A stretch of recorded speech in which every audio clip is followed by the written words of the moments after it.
गेल्यानंतर दुकानदाराला विनंती करतोय, दादा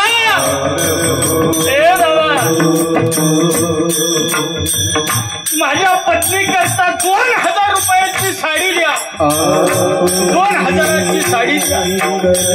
माझी माझ्या लेकरांकरता 2000 रुपयाचा ड्रेस द्या, 2000 रुपयाचा भारीतला टी शर्ट द्या, भारीतली जीन्स पॅन्ट द्या. दुकानदाराला विनंती करतो, भारीतला ड्रेस द्या, पत्नीला भारीतली साडी द्या. दुकानदाराला विनंती केली, दादा तुम्ही तुमच्या कुटुंबाकरता सर्व काही घेतलं, तुमच्याकरता काहीतरी घ्या.